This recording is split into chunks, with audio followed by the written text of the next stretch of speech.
চরম সমস্যার সম্মুখীন আমি। মামলায় ঝুলতেছি বহুদিন থেকে, কিন্তু মামলা আমার সমাধান হয় না। কোন আমল করলে মামলাটার সমাধান হয়ে যাবে? দীর্ঘদিন থেকে রোগাক্রান্ত হয়ে বিছানায় পড়ে আছি, রোগ আমার যায় না। বাড়িতে আমার একটা কন্যা সন্তান আছে, দীর্ঘদিন যাবৎ কন্যা সন্তানটার বিয়া দেওয়ার জন্য চেষ্টা করি, কিন্তু বিয়া দিতে পারি না। মেলা ঝামেলায় জর্জরিত আমি, কোন ঝামেলা আমার থেকে বিদায় নেয় না। এমন কোন আমল আছে যে আমল করলে আমার এই সমস্যার সমাধান হয়ে যাবে? আপনারা জানেন না, অনেক মানুষ ঋণে জর্জরিত হয়া বাধ্য হয়া কেউ বিষ খায়া মারা যায়, আবার কেউ ফাঁসটা নায়াও মারা যায়। বলেন এমন আছে না? না, মেলা আছে। কথা বলেন ঠিক কিনা? যারা বীরগঞ্জে যান, ভাই এই যে ভাইয়া স্যার নিয়ে উঠে একলা নড়েছেন কেন? এতে আগে এসে পুরো দেশেন একলাতে মাউরিয়া মাউরিয়া লাগেছে আপনাকে, এগুলো চলে এসে না কাছাকাছি। আপনি তো বীরগঞ্জে যান ঘন ঘন। এই তো কয়েকদিন আগে একেবারেই আমাদের মসজিদ, এগুলা ফির কি এগুলা ক্যামেরা বুঝিয়ে রেকর্ড হচ্ছে নাকি? আমারটা না হইলে ভালো, আমাদের জুনায়েদ আল হাবিব সাহেবটা হলেই চলবে ইনশাআল্লাহ, সেটি হচ্ছে। আবার অসুবিধাও নাই। এখন একেবারে কেন্দ্রীয় মসজিদের গেট বরাবর পূর্বের দিকে একটা বিল্ডিং এ হঠাৎ আসরের নামাজের পরে নামাজের জন্য মসজিদের ভিতরে ঢুকতেছিলাম, দেখি মানুষ কেন জানি সবাই পূর্ব দিকে তাকায়। কয়েকজনকে বললাম, কেরা তাকাবে তুমি পশ্চিম দিকে মসজিদে ঢোকো, না তাকায় পূর্ব দিকে তাকাও কেন? বলে হুজুর ওই যে তাকায় দেখেন, বিল্ডিং এ একজন গলায় রশি লাগায়া ফাঁস দিয়া মারা গেছে। আমি ধমক দিলাম, থাক, এর দিকে দেখার দরকার নেই, কারণ যারা ফাঁসটা নায়া মরে, বিষ খায়া মরে, এদের জিম্মাদারি আল্লাহর কাছে নাই। খবর নিয়ে নামাজের পরে তথ্য দিলাম, কেন মারা গেল, কি কারণে লোকটা মারা গেল? বলছে ঋণে জর্জরিত হয়ে গেছে। লোকটা ঋণে জর্জরিত হয়ে গেছে, এত বেশি পরিমাণে ঋণ হয়ে গেছে, ঋণের লোড আর নিতে না পেরে এক পর্যায়ে এসে লোকটা হতাশায় ডুবতেছিল, বাধ্য হয়ে গলায় রশি লাগায়া মারা গেল। আজ একটা গুরুত্বপূর্ণ আমল সম্বন্ধে আমরা আলোচনা করব। বলেন ইনশাআল্লাহ, যে পাহাড় পরিমাণ ঋণও যদি থাকে, কোন আমলটা করলে আল্লাহ পাক আমার ঋণটা পরিশোধ করার তৌফিক দান করবে। আজ এ বিষয়ে আমরা আলোচনা করবে, শুনে আমল করার চেষ্টা করব। আওয়াজ দিয়ে বলেন না একটু ইনশাআল্লাহ, ইনশাআল্লাহ। আচ্ছা, এখানে হাত তুলে বলেন, এমন কে আছেন যার ঋণ নাই? এখানে হাত তুলে দেখান দেখি। ভাই দেখাচ্ছেন? দেখাচ্ছেন? তুই তো বাপের হোটেলত খাস, তোর ঋণ হবে কোন জায়গা থেকে? কথা বলেন ঠিক না? ইয়ার মানে এতগুলো মানুষের মাঝে কি বল, 2জন মানুষ হাত তুললো আমার ঋণ নাই, আর এই শত শত মানুষ হাত তুললো না, বোঝা গেল সবার মাথায় ঋণ আছে। এমন কোন আমল আছে যে আমল করলে ঋণগুলা পরিশোধ হয়ে যাবে? শুনে আমল করব, জোরে বলেন ইনশাআল্লাহ। বলেন আল্লাহ তাআলার পরে আল্লাহর সৃষ্টির মধ্যে সেরা হলো আমাদের নবী জনাবে মুহাম্মদুর রাসূলুল্লাহ সাল্লাল্লাহু আলাইহি ওয়াসাল্লাম। জোরে বলেন ঠিক কি না? কোরআনে কারীম, এই ছেলের আওয়াজ দাও, দেখো দেখে কোরআনে কারীম কয় পারা? বলেন না কেন জোরে, কয় পারা? 30 পারা কোরআনে কারীম আল্লাহ আমাদের নবীকে দান করেছেন। এরপরে আল্লাহ আমাদের এই কোরআনকে আমাদের ওয়ারিশ বানিয়ে দিয়েছেন। কোরআনে কারীমের ওয়ারিশ আমরা হতে পেরেছি, আল্লাহর দান। আলহামদুলিল্লাহ, আল্লাহ পাক আমাদের এই কোরআনের ওয়ারিশ হওয়ার তৌফিক দান করেছে। আমি এই জন্য আজকে মনে করেছি যে আমার এই মহব্বতের এলাকার মানুষগুলোকে একটা গুরুত্বপূর্ণ তালিমের সবক আজকে আমাকে দিতে হবে, যেটার উপর সকলের আমল করাটা সহজ হয়ে যায় এবং সহজেই যেন সকলে আমল করতে পারে। সেই তালিমটা কি? এই মহা পেরেশানিতে আসি, ঋণে জর্জরিত আসি, মামলায় ঝুলতেছি, সমাধান হয় না, অনেকগুলা পেরেশানি আছে। আম্মা জানেরা যারা পর্দার আড়াল থেকে শুনছেন, বাচ্চা আল্লাহ দেওয়ার কথা, বাচ্চা দীর্ঘদিন থেকে হচ্ছে না, এমন পর্যায়ে এসে স্বামী সিদ্ধান্ত নিবার চাচ্ছে, হয় আপনাকে ছেড়ে দিবে, না হয় আর একটা বিয়ে করবে। আপনি কোন আমলটা করেন? এমন একটা আমল আছে যে আমলটা করেন, এই আমলটা করলে আল্লাহ আপনাকে মা হওয়ার মতো সৌভাগ্য দান করে দিয়ে দিবেন। সুবহানাল্লাহি ওয়া বিহামদিহি। আল্লাহ তাআলা এই খেয়াল করে এদিকে লক্ষ্য করুন, এই যে পাশিটা দেখা বাড়ি লড়াখানে আবার ভাঙ্গা, ভাঙ্গা সোফা খান বক্তাক দিচ্ছেন তোমরা, ঢাকে দিলে পাঙ্গে শুরু ভালো খান মনে হয় যাক, যেখানে দিয়ে ফেলাইছে আর যাবো না পিছনে আমি। আচ্ছা হোক, আলহামদুলিল্লাহ। সেটি হচ্ছে এই যে পাশিটা দেখা যায়, আল্লাহর কুদরতে একটা চেয়ার আছে, কুদরতে একটা পাশি আছে, সেখানে লেখা আছে লা ইলাহা ইল্লাল্লাহু, তারপরে কি মুহাম্মাদুর রাসূলুল্লাহ। আদম আলাইহিস সালাম দীর্ঘদিন কান্নাকাটি করার পরে হঠাৎ করে মনে আসছে যে আল্লাহ, আপনি যখন আমাকে জান্নাতে রাখলেন, আমি যখন জান্নাতে থাকলাম, আপনার জান্নাতে আপনার এই কুদরতি চেয়ারের পাশিটাতে লেখা ছিল লা ইলাহা ইল্লাল্লাহু মুহাম্মাদুর রাসূলুল্লাহ। আল্লাহ, আপনার নামের সাথে যার নাম, নিশ্চয়ই সেই ব্যক্তিটি মহান হবেন। আল্লাহ, তার ওসিলায় হলো আপনি আমাকে কবুল করে নিয়ে নেন। আল্লাহ তাআলা ছোট করে বলি সেদিকে যাওয়ার সময় হবে না। হযরত আদম আলাইহিস সালামের ফরিয়াদ মঞ্জুর করলেন আল্লাহ তাআলা। শুনুন, আল্লাহর যত সৃষ্টি আছে সকল সৃষ্টির সেরা এবং শ্রেষ্ঠ হলো আমাদের নবী মুহাম্মাদুর রাসূলুল্লাহ সাল্লাল্লাহু আলাইহি ওয়াসাল্লাম। একজন হাদিস খালি এখানে লাগবে, আমার একজন আছে এই চেয়ারটাতে, একজন হাদিস পাইছো? কেউ নাই? আবার তোমরা বিকাশে একজন আইসা তাড়াতাড়ি, তো ভয় লাগেছে মা, টাকা দেওয়া লাগবে নাকি আমার? ও আচ্ছা, আসবি আল্লাহ। আচ্ছা আসুক, আলহামদুলিল্লাহ বসে গেছে, আলহামদুলিল্লাহ। আপনি তো এবারে গেলেন নাকি? আমি তো হাদিস সাহেব চাইছি। আলহামদুলিল্লাহ, মাশাআল্লাহ। থাক মাওলানা মানুষ, কথা বলেন আলিমে দ্বীন। আলহামদুলিল্লাহ, আলহামদুলিল্লাহ। নবীজির রওজায় আপনাদের যাওয়ার জন্য তাড়াতাড়ি হয়ে যায়, আমি দোয়া করতে আছি জলদি যেন যাওয়ার ব্যবস্থা হয়ে যায়, সবাই যেন যাইতে পারেন। আল্লাহ সবাইকে তৌফিকটা দান করেন, সকলে জোরে বলেন আমিন। যাবেন নবীজির রওজায়, বলেন ইনশাআল্লাহ।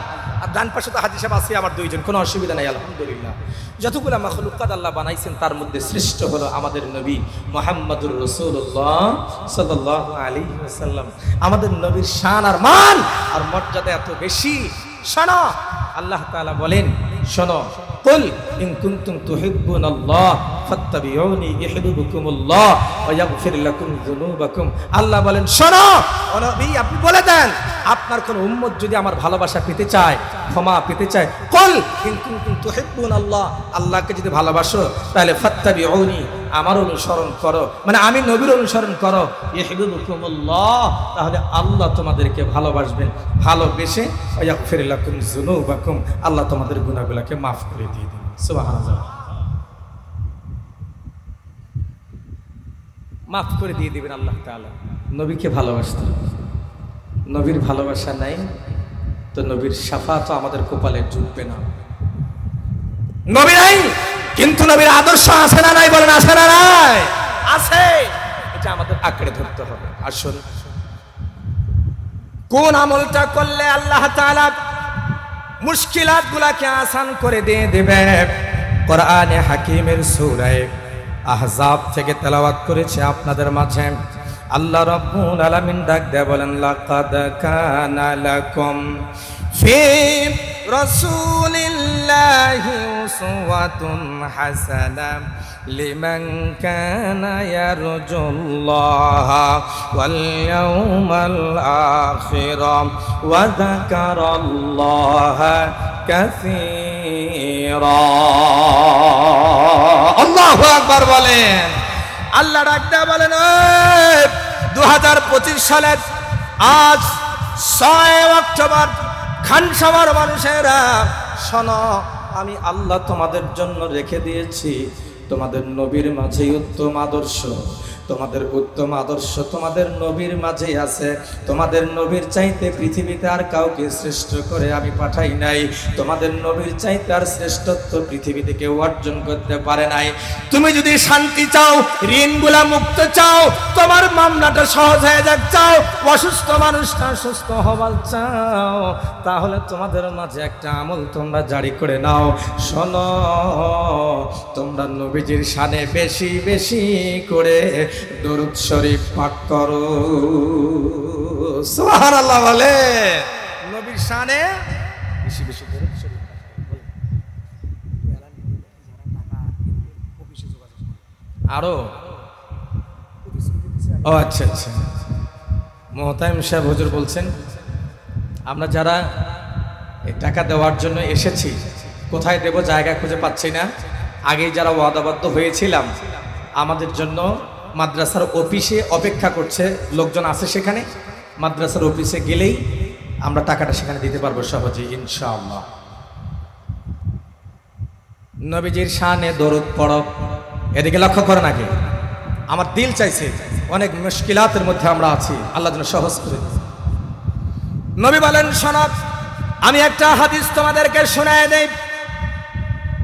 মান সাল্লা আলাইয়া ওয়াহিদা, যে ব্যক্তি আমার উপর একবার দরুদ শরীফ পাঠ করবে, সাল্লাল্লাহু আলাইহি আশারা, আল্লাহ পাক রব্বুল আলামিন তার উপরে 10 বার রহমত বর্ষণ করবে। জোরে বলেন সুবহানাল্লাহ। 10 বার আল্লাহ রহমত বর্ষণ করবে একবার যে মানুষটা নবীজির শানে দরুদ শরীফ পাঠ করবে। যারা ডাক দিয়া বলেন, শোনাব আমার উম্মতেরা, আমি হয়তো 2025 সাল 6 অক্টোবর থাকবো না তোমাদের মাঝে, কিন্তু আমি নবী একটা হাদিস বলে গেলাম, মান সাল্লা আলাইয়া আশরান ফি আউয়ালিন নাহার ওয়া আশরান ফি আখিরিন নাহার নালাত শাফাআতি ইয়াউমাল কিয়ামা। আমার বাজানরা, আর লম্বা সময় নয়, আল্লাহর হাবিব ডাক দেয়া বলেন, শোনো, যেই মানুষটা দিনের শুরুতে, ছেলেরা অনেক ছেলেপেলে আছো, লেখাপড়া করো, পরীক্ষায় পাস করতে পারো না, বারবার তুমি ফেল করতেছ, হয়তো ভাই একটা সাবজেক্টে নয় তো ভাই একাধিক সাবজেক্টে ফেল করো, মা বাবা গালি দিচ্ছে, বারবার তোমাকে ভৎসনা দিচ্ছে, তুমি পরীক্ষার হলে গেছো, একেবারেই সব লেখাপড়া করে গেছো, কিন্তু তোমার মনে আসে না, জেহেনে আসে না, ওই সময় ওই জায়গাতেও বসে তুমি আল্লাহর নবীর শানে দরুদ শরীফ পাঠ করো। আমার বাজানেরা, লক্ষ্য করেন আমার দিকে, আল্লাহর নবী বলেন, মান সাল্লা আলাইহি আশরান ফি আউয়ালিন নাহার, নবীজি বলেন, যে ব্যক্তি দিনের শুরুতে, এর মানে ফজরের নামাজের পরে, যে ব্যক্তি ফজরের নামাজের পরে আমার উপরে 10 বার দরুদ শরীফ পাঠ করবে, ওয়া আশরান ফি আখিরিন নাহার, এবং দিনের শেষে আমার শানে 10 বার দরুদ শরীফ পাঠ করবে, আল্লাহর হাবিব ডাক দেয়া বলেন, আমার উম্মতেরা শোনো, কিয়ামতের ময়দানে মানুষগুলা যখন একটু আল্লাহর শান্তির ছায়ার জন্য ছটফট করতে থাকবে, মানুষগুলা যখন কিয়ামতের ময়দানে ছটফট করবে একটু শান্তির জন্য, মানুষগুলা দৌড়াতে থাকবে একটু সুপারিশের জন্য, আমি নবী বলে দিয়ে গেলাম যে দিনের শুরুতে 10 বার এবং দিনের শেষে আমার শানে 10 বার দরুদ শরীফ পাঠ করবে, আমি নবী কিয়ামতের ময়দানে তার জন্য সুপারিশ করব। বলেন কয়বার? 10 বার। খেয়াল করেন, দিনের শুরুতে 10 বার। এই ছেলেরা খেয়াল করো, পরীক্ষা দিবার গেছে তখন পড়ো, খাতা সামনে চলে এসেছে তখনও পড়ো, মামলা মোকদ্দমায় আদালতে গেছেন তখনও পড়েন, যত মুশকিলাত আছে তখনও পড়েন। মা বোনদেরকে বলে দেয়া যায়, লজ্জা পাওয়ার কিছু নাই, জেনে আমল করতে হবে। কথা বলেন ঠিক কিনা? ভালো করে খেয়াল করো, আল্লাহ তোমার গর্ভে একটা সন্তান দিয়েছে, তুমি মনে করতেছো তুমি যাবে অপারেশন থিয়েটারে যাওয়ার জন্য রেডি হচ্ছ, না না না, ওই চিন্তা ভাবনা তুমি করিও না। তুমি চিন্তা করো আল্লাহ যখন দিয়েছে আল্লাহ আবার খালাস করে দিবে। কঠিন সময় তোমার সামনে এসে যখন হাজির হয়ে যাবে, ওই সময় তুমি নবীর শানে দরুদ শরীফ পড়তে থাকো। নবীজি ডাক দেয়া বলেন, শোনো, 10 বার দিনের শুরুতে 10 বার দিনের শেষে আমার শানে যদি দরুদ পড়ো তাহলে তোমাদের জন্য সুপারিশ হবে। আর একটা কথা যেটা বললাম, আমার উম্মতেরা, গোলামেরা, আমার উম্মতেরা, আল্লাহর গোলামেরা, শোনো, শুধু আমার সুপারিশ পাবে এতটুকু না, দুনিয়াতে তোমরা হয়রান অবস্থায় আছো, ঋণের ওপর ঋণ হয়ে গেছে, ঋণের বোঝা মাথায় এত বেশি হয়ে গেছে, আর কিছু ভালো লাগে না। কোন মানুষ যদি প্রতিদিন, এই খেয়াল করো, যারা ঋণী আছেন, যাদের ঋণ আছে হাজার হাজার লক্ষ লক্ষ টাকা, যাদের ঋণ আছে, ঋণ আপনি পরিশোধ করতে পারেন না, একটা ঋণ পরিশোধ করতে গিয়ে আর একটা ঋণ আপনাকে করতে হচ্ছে, আপনি বড় হয়রান হয়ে পড়েছেন। আপনি প্রতিদিন নবীর শানে প্রতিদিন আপনি 300 বার করে এই দরুদটা পাঠ করেন, আল্লাহুম্মা সাল্লি আলা মুহাম্মাদ। সবাই আমার সাথে বলেন, আল্লাহুম্মা মুহাম্মাদ, আল্লাহুম্মা সাল্লি আলা মুহাম্মাদ, আল্লাহুম্মা সাল্লি আলা মুহাম্মাদ, আল্লাহুম্মা সাল্লি আলা মুহাম্মাদ। তাসবিহটা আছে না? হাত তাসবিহ আছে। আপনি এই দোয়াটা পড়েন, আল্লাহুম্মা, তাসবিহটা বের করেন, মসজিদের কোনায় বসে তাসবিহটা বের করেন, একেবারেই কান্দর বাড়িতে গেছেন, আপনি একেবারেই ক্ষেত বাড়ির আইলের কোনায় বসে কারোর সাথে কোন রকম কথা বলার দরকার নাই, আপনি বের করে পড়েন, আল্লাহুম্মা সাল্লি আলা মুহাম্মাদ, আল্লাহুম্মা সাল্লি আলা মুহাম্মাদ, আল্লাহুম্মা সাল্লি আলা মুহাম্মাদ। বলেন, মুখস্থ করেন, মুখস্থ করেন, আল্লাহুম্মা সাল্লি আলা মুহাম্মাদ। নবীজির হাদিসের বর্ণনায় এসেছে, কোন মানুষ যদি এই দরুদ শরীফটার উপর আমল করে, মুখ বন্ধ করে থাকবেন না, জোরে সুবহানাল্লাহ বলবেন গলা ফাটিয়ে। নবী বলেন, পাহাড় সম পরিমাণ যদি তার ঋণ থাকে, আল্লাহ পাক ঋণ পরিশোধ করার তৌফিক দিয়ে দিবে। আল্লাহুম্মা সাল্লি আলা, বলেন আল্লাহুম্মা সাল্লি আলা মুহাম্মদ। আমাদের নবী হলো সকল নবীদের সেরা। একটা খবর এসেছে, খবরটা হইলো, পিছনে কোনো জায়গা নেই, দাঁড়ান দাঁড়ান, আরে দাঁড়ান, কিছু মনে করবেন না, কিছু মনে হয়, দাঁড়াও, আমি বলছি নাকি কিছু, এই সাংলা বস, ওই এমন দোয়া দিন তোর বিয়ে হচ্ছে 30 বছর। শুনেন, আমরা কেউ মনে কষ্ট নেব না। আজকে আমাদের এই মাহফিলে মজমায় কোনো জায়গা প্যান্ডেলে হয়তো আমরা দিতে পারবো কিনা জানি না, যেহেতু দূর থেকে আমাদের একজন মহাব্বতের এবং পছন্দের একজন আলেম এসেছে, আলহামদুলিল্লাহ। তাই সবাই মনে কেউ কষ্ট না নিয়া, আপনাদের আগে কার জুতা কোথায় আছে আমি জানি না, আপনাদের আগে আমি দাঁড়াইতেছি আর কি, আল্লাহর হস্তে সবাই একটু মেহেরবানি করে জুতাগুলো হাতে নিয়ে সামনে আগায় চলে আসে। 1 থেকে 3 বলবো, আমি দাঁড়ায় গেলাম, আপনাদের দাঁড়ানো, যদি দাঁড়ায় পারেন দাঁড়ায় দাঁড়ায় দাঁড়ায় দাঁড়ায় দাঁড়ায় আগে চলে আসেন, লিল্লাহে তাকবীর। আলহামদুলিল্লাহ, আলহামদুলিল্লাহ। জি, মোটামুটি আকারে কিছুটা জায়গা হয়ে গেছে, আল্লাহর হস্তে সবাই হাত দুটো উঁচা নাও। ভাই উঁচা করেন তো, আপনি সাহস পাবে, আমরা কি ভাই হাত উঁচা করেন না কেন? আল্লাহু আকবার। লারাদান লারাদান লারাদান লারাদান লারাদান, বাস সোজা করেন, সোজা করেন, দেই একটু দেই, হাত বাঁধেন, মুঠ বাঁধেন, ফুল আছে কেন রে? আমি বলবো আস্তে করে লিল্লাহে তাকবীর, থাকেন, তোমরা হাত খান ছাড়ি দিয়ে জোরে বলবেন আল্লাহু আকবার। দেখি আমাদের ফারুক সাউন্ড বেশি দূর যায় নাকি আমাদের মাইকের আওয়াজ বেশি দূর যায়? আমাদের গলার আওয়াজ বেশি দূর যায় না মাইকের আওয়াজ বেশি দূর যায়? বলেন লিল্লাহে তাকবীর। মুখ ছাড়ে না কেন? লিল্লাহে তাকবীর। আর একবার নারায়ে তাকবীর।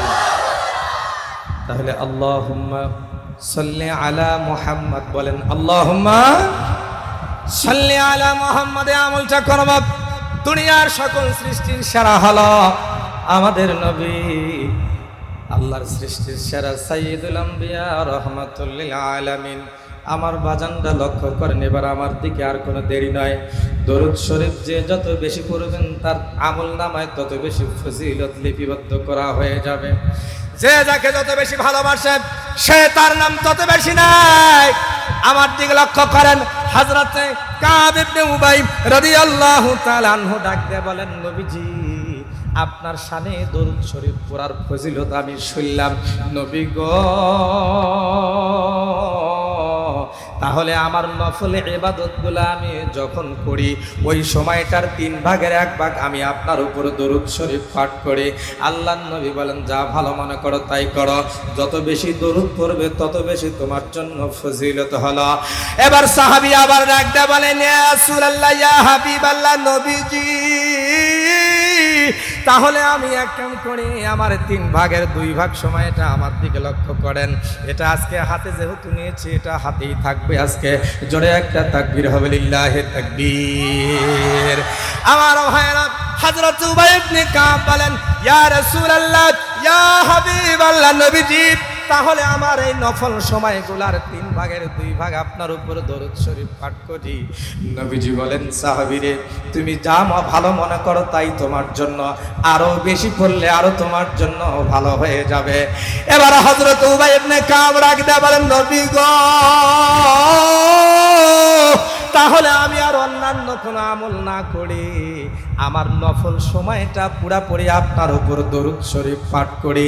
আল্লাহর হাবিব বলেন, এবার তুমি ভালো করলে, তোমার যাবতীয় বিপদ আপদকে তুমি তোমার জন্য সহজ করে নিলে। এর মানে তোমার উপর আর কোনো বিপদ আপদ আসবে না। যত বেশি আমার শানে দরুদ শরীফ পড়বে তত আল্লাহর রহমত তোমার উপর বর্ষণ হবে। জোরে জোরে বলেন না সুবহানাল্লাহ। এই জন্য নবীর শানে দরুদ শরীফ পড়া দরকার আছে না নাই? এখন যদি কোনো মনে কষ্ট নিয়ে না, আবার চ্যালেঞ্জ করে বললাম, সেটি হচ্ছে চ্যালেঞ্জ করে বলছি, আমার দিকে লক্ষ্য করেন। অনেকেই নামাজের মধ্যে আমরা আত্তাহিয়াতুটাও ঠিক মতো পড়তে পারি না, দরুদ শরীফটাও ঠিক মতো পড়ি না, দোয়া মাসুরাটাও আমরা ঠিক মতন জানি না। এজন্য আত্তাহিয়াতু, দরুদ শরীফ, দোয়া মাসুরা আর 5টা সূরা শুদ্ধ করে জানা আমাদের সবার জন্য দরকার আছে। আমার ভাইয়েরা, ভাই আপনি আমার দিকে লক্ষ্য করেন, সবাই আর কোনো কথা বলবেন না, এবার সবাই আমাকে ফলো করেন। আমি তো আপনাদের দোয়ায় এই তো এবারেই গেল, একেবারেই মাত্র আসার 3টা মাস 3.5-4 মাসের মতো হয়ে গেল। এবারেই আল্লাহ হজ পালন করার তৌফিক দান করেছিল। এই তো এবারেই কাবা ঘর জিয়ারত করে নবীজির রওজার পাশে গিয়ে আচ্ছাকে ঘুরে আসলাম। জামাই আপনি কত সালে গেছিলেন ভাই হজ করিবার? কত সালে গেছিলেন হজ করিবার? 14 সালে। ভাই আপনি কত সালে? 18 সালে। মজার একটা কথা শোনাই, আল্লাহু আকবার। মনে আমার বড় পড়ে গেছে, সময় আছে এখনো কয়েক মিনিট, ধৈর্য ধরেন আমার দিকে। আমার ভাইরা, কাবা আল্লাহর ঘর, সাদা কালা চাদরখানা, ইয়া আল্লাহ, এখনো আমার দিলের মধ্যে চোখের মধ্যে ভাসতে আছে, দিলের মধ্যে শুধু কল্পনা জল্পনা হচ্ছে। আল্লাহ এখনই যদি আবার যাওয়ার সুযোগ দেয়, তৌফিক দেয়, এখনই আবার চলে যাব। হে ভাই, যারা একবার গেছেন তাদেরকে জিজ্ঞাসা করেন, মনটা শুধু ছটফট ছটফট করতে আছে। এটা বলে আর একটা বললাম, লক্ষ্য করেন আমার দিকে। কাবা ঘর 7 বার তোয়াফ, খেয়াল করেন, 7টা চক্কর দিয়া, 7টা কাবা ঘর চক্কর দিয়া, সাফা মারওয়া 7 বার দৌড়ায়া, ইন্না সাফা ওয়াল মারওয়াতা মিন শাইরিল্লাহ। যারা হজ আর উমরা করার জন্য যায়, সাফা মারওয়া যারা সাই করে, 7 বার চক্কর কাবা ঘর আর 7 বার সাফা মারওয়া সাই করে মাথাটা মুন্ডায় ফেললে উমরাটা হয়ে যায়। আমার বাজানরা, আমরা যারা এখান থেকে নামাজ কালাম পড়তে আসি, কাবাকে কিবলা বানায়া, আপনি যখন একবার কাবার সামনে দাঁড়াবেন, কাবার দেওয়াল সামনে আপনার, কাবার দরজা আপনার সামনে, নবীজি বলেন, শোনো, আমার কোন উম্মত যদি কাবা ঘরের আঙ্গিনায় এসে এক রাকাত নামাজ আদায় করে, আমার আল্লাহ তার আমল নামায় এক রাকাতের বদলায় 1,00,000 রাকাত নামাজের সওয়াব দান করে দিয়ে দেয়। কাবার আঙ্গিনায় তওয়াফ করতে এত ভালো লাগে, আল্লাহ নিজেও বলেন কাবা ঘর তওয়াফ করো বারবার। এই এদিকে দেখ,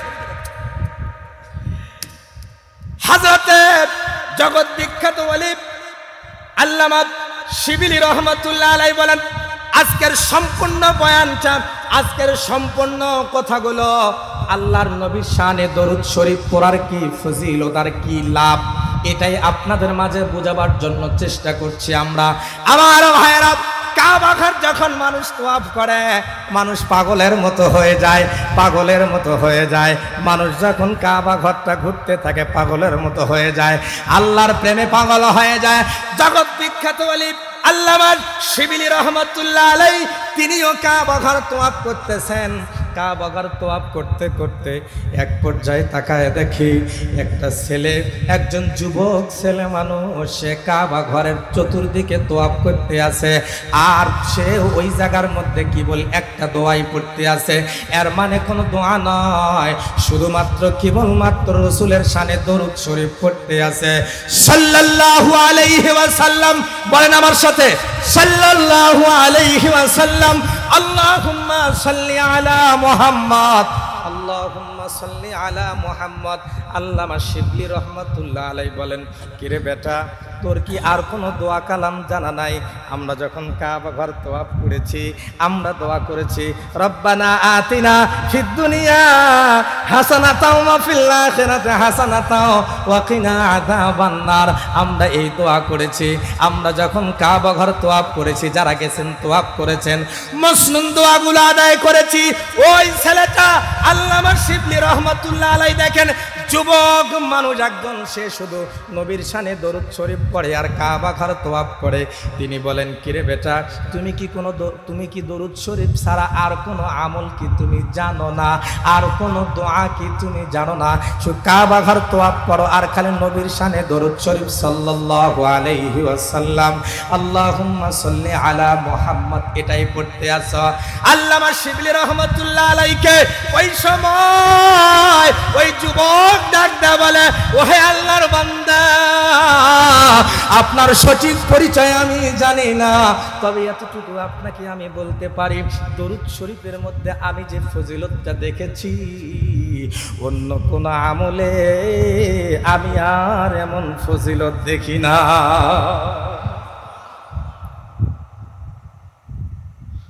জোরে বলেন আল্লাহু আকবার। কি ফজিলত দেখেছে বেটা, বলো সংক্ষেপে বলি আমি।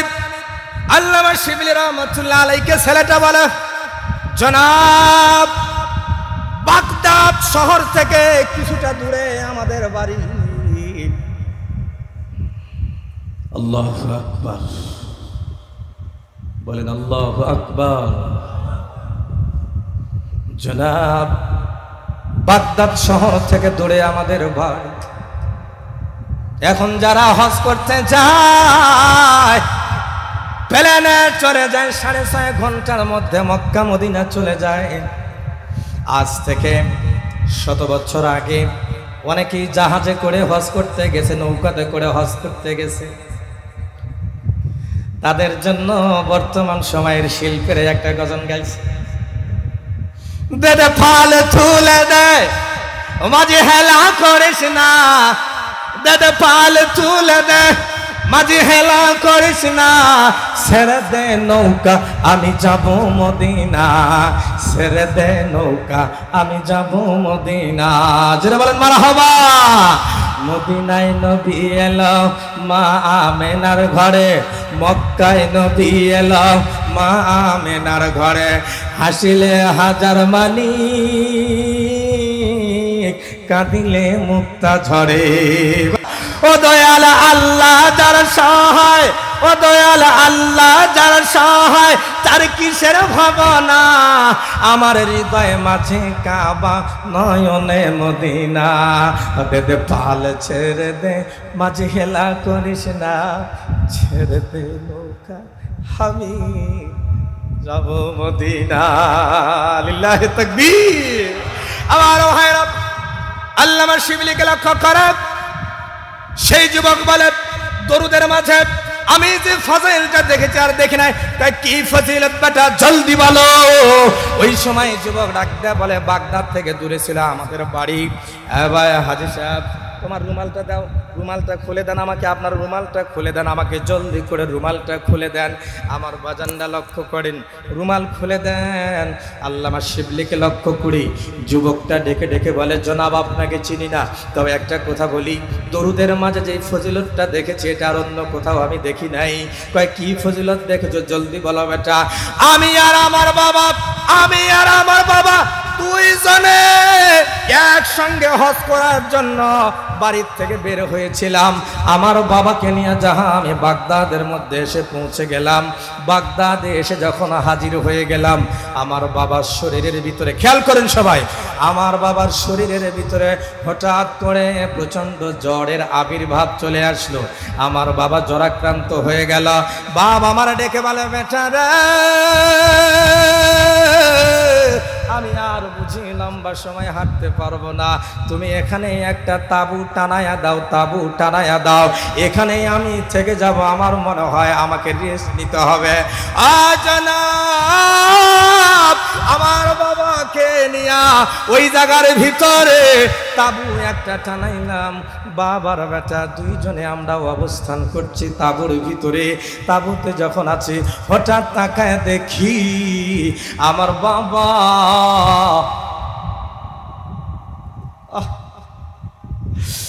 যেই বাবাকে সাথে নিয়ে হজের জন্য বের হয়েছিল, জনাব, আমার বাবার শরীরটা হঠাৎ করে লড়াচড়া করে দেখি শরীরটা ঠান্ডা হয়ে গেছে। নাকের কাছে হাত নিয়ে দেখি নিঃশ্বাসটা বন্ধ হয়ে গেছে। এর মানে আমার বাবা দুনিয়ার জমিন থেকে বিদায় নিয়ে চলে গেছে। একসঙ্গে বাপ বেটা দুইজনে হজ করবার জন্য আসছিলাম, কিন্তু বাবা দুনিয়ার জমিন থেকে বিদায় নিয়ে চলে গেল। ভাই, আমার মহব্বতের ভাইয়েরা, বাবাজিরা, খুব কান খাড়া করে শোনেন। আল্লামা শিবলি রহমাতুল্লাহ আলাইহি ছেলেটা বলেন, ও জনাব, ঘটনা ওটা নয়। এই যে রুমালটা নিয়েছি না হাজী সাহেবের, খেয়াল করেন আমার দিকে, এদিকে ফলো করেন। তোমরা দ্রুত করে ফেলো, আর হাঁটা চলা ফেলে এদিকে আসা যাওয়া করবে না। আল্লামা শিবলি লিখে বলেন, ও জনাব, ঘটনা এটা নয়, আসল ঘটনা তো এখনো সামনে রয়ে গেছে। আমার বাবার হঠাৎ করে আমি চেহারাটার দিকে তাকায় দেখি, আমার বাবার চেহারা আর সাধারণ চেহারা নাই, আমার বাবার চেহারাটা পরিবর্তন হয়ে শুকুরের আকার ধারণ করে ফেলেছে।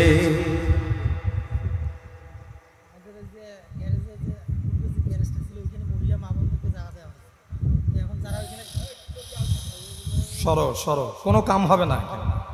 একটা তাকবীর দান জোরে, লিল্লাহি তাকবীর। আর কাগজটা লিখে দিবেন আমাকে, তো কানা তো সব কিছু আমি সময় মতন আপনি সব কয়া দেবো। কাগজটা লিখিবেন আর দিবেন খালি একটা একটা। কত ওহি আছে, দাও, তা মানে আমাকে দাও। তারপর আমাদের প্রধান বক্তা খালি দিয়েন না, এটা আমার আবেদন। কথা বলেন ঠিক কিনা? ফ্রেশ ঠান্ডা মাথায় যেন হুজুর ওয়াজ করতে পারে। এই যে রুমাল নিলাম, খেয়াল করেন। আল্লামা শিবলিকে বলেন, জনাব, হঠাৎ আমার বাবার চেহারার দিকে তাকায় দেখি আমার বাবার চেহারাটা শুকুরের আকার আকৃতি ধারণ করেছে। হায় আল্লাহ, আমি আর বাপের চেহারাটার দিকে নিজেও তাকাতে পারি না। আমার হাতের মধ্যে একটা রুমাল ছিল, আমার হাতের মধ্যে একটা কাপড় ছিল, আমার ব্যাগে যে কাপড় ছিল সেখান থেকে একটা কাপড় নিয়ে, আমার দিকে লক্ষ্য করেন সবাই, সেখান থেকে একটা কাপড় নিয়ে আমি আমার বাবার চেহারাটা সুন্দর করে ঢেকে দিয়ে দিলাম। কিন্তু এমন একটা বিপদের মধ্যে আমি পড়ে গেলাম, জনাব, কাকে জানাবো এই দুর্দশার কথা, দুঃখের কথা। আমার বাবার চেহারাটা বিকৃত হয়ে গেছে, একেবারে পরিবর্তন হয়ে গেছে, বড় লজ্জা লাগে। এমন সময় সময় রাত্রি গভীর হয়ে গেল। এক পর্যায়ে আমি একটু ঘুমের ভান ধরল আমাকে। আমার বাবার এই লাশের অবস্থা, কাকে ডাক দেবো গোসল দেওয়ার জন্য, কাকে ডাক দেবো কাপড় পরানোর জন্য। আমি এই সবাই যদি কাউকে ডাকি রে, আমার বাবার চেহারা দেখলে আমি নিজেও তো লজ্জা পাবো, তারাও লজ্জা পাবে। কাউকে কিছু না বলে আমি পেরেশান আর হয়রান হয়ে আছি।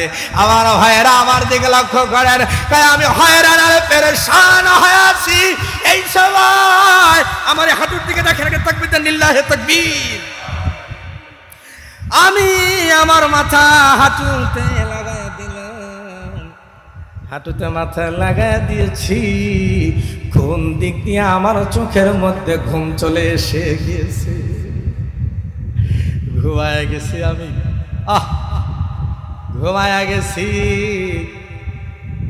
এই যে লোকগুলা বসে আছে সাদা ধবধবা সুন্দর পাঞ্জাবি পরে, আল্লামা শিবলি রহমতুল্লাহ আলাইকে যুবকটা জবাব দিচ্ছেন, জনাব ঘুমের ঘরে তাকায় দেখি সুন্দর নুরানি চেহারা বিশিষ্ট সুদর্শন একজন মহান ব্যক্তি। আল্লাহু আকবার বলেন না। আমার বাবার লাশের কাছে এসে হাজির হয়ে গেল।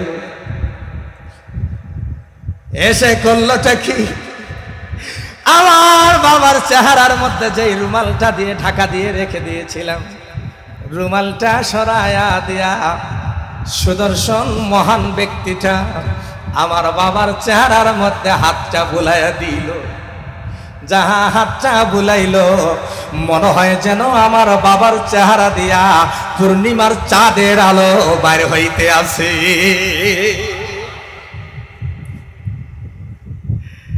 চলে যাচ্ছিল মহান ব্যক্তিটা, চিনি না জানি না বাড়ি কোথায়। কঠিন এই বিপদের সময় আমার ভাইয়েরা,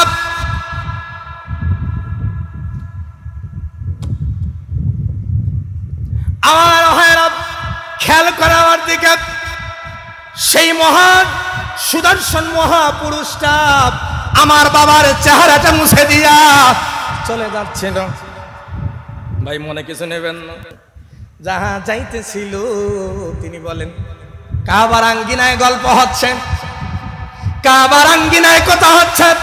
চাইতে যখন ছিল মহান ব্যক্তিটার পাঞ্জাবিটা আমি এভাবে শক্ত করে টেনে ধরলাম, বললাম, জনাব আপনি কোথায় যান, আপনার পরিচয় কি জানি না, আপনি চরম বিপদের সময় আমার কাছে আসলেন, আমার বাবার চেহারাটা আপনি বলায় দিলেন, পূর্ণিমার চাঁদের মতো হয়ে গেল, আপনার পরিচয় না দিয়ে আপনি যেতে পারবেন না। চিৎকার করে জোরে বলেন না মারহাবা। আমার হয়রা আল্লামা শিবলি রহমতুল্লাহ আলাইহি সেই যুবক বলে, জনাব মহান সুদর্শন মহাপুরুষটা ওই সময় আমাকে জবাব দিল, যুবক রে, আল্লাহু আকবার, জোরে বলেন আল্লাহু আকবার, আমি কেউ না, আমি হলাম মায়ার নবী, দয়ার নবী, উম্মতের কান্ডারি, ও অসহায়দের বন্ধু। আমি হলাম বিপদগ্রস্ত ব্যক্তিদের বন্ধু। রে যুবক, আমি হলাম সাইয়্যিদুল মুরসালিন জনাবে মুহাম্মাদুর রাসূলুল্লাহ। যুবক ডাক দেয়া বলে, হুজুর আমার বাবা ইন্তেকাল করলো, আপনি কেমনে জানলেন? আল্লাহু আকবার। এই যে আসল কথা আবার চলে আসছে, আপনি কেমনে জানলেন? আমার বাবার চেহারা বিকৃত হয়ে গেছে, তাও আবার কেমনে জানলেন? নবীজি বলেন ডাক দিয়া, আমি আমার শেষ পর্যায়ে চলে এসেছি, তোমাদের জন্য গুরুত্বপূর্ণ দু চারটা কথা বলে যাই।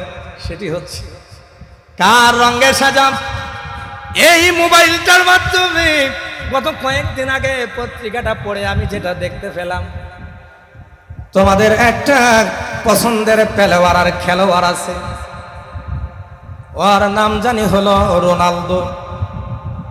60টা বাচ্চার বাপ হয়েছে, আজও পর্যন্ত বিয়া করে নাই। 4 বাচ্চার বাপ হবার পরে বিয়া করতে আছে। এর মানে জেনা করে সন্তানের বাবা হইল, তাদেরকে তোমরা আদর্শ মেনে চলো, তাদের স্টাইলে চুল কাটো, তাদের জার্সি লাগাও। আল্লাহর নবী ডাক দিয়া বলেন, শোনো, আলমার উমা মান আহাব্বা, মনে রেখো যার সাথে তুমি মহব্বত রাখবে কিয়ামতে তার সাথেই দাঁড়াবে। আমরা মহব্বত রাখি আল্লাহর প্রতি, আমরা মহব্বত রাখি নবীর প্রতি, আমরা মহব্বত রাখি ওলামায়ে কেরামের প্রতি, আমরা মহব্বত রাখি কোরআনের প্রতি। জোরে বলো ঠিক কিনা, আরো জোরে বলেন ঠিক কিনা। আসুন রাসূলের রঙে আমাদের জীবনটা রঙিন করতে হবে, সাজাতে হবে। রাজি আছেন না ইনশাআল্লাহ? ইনশাআল্লাহ।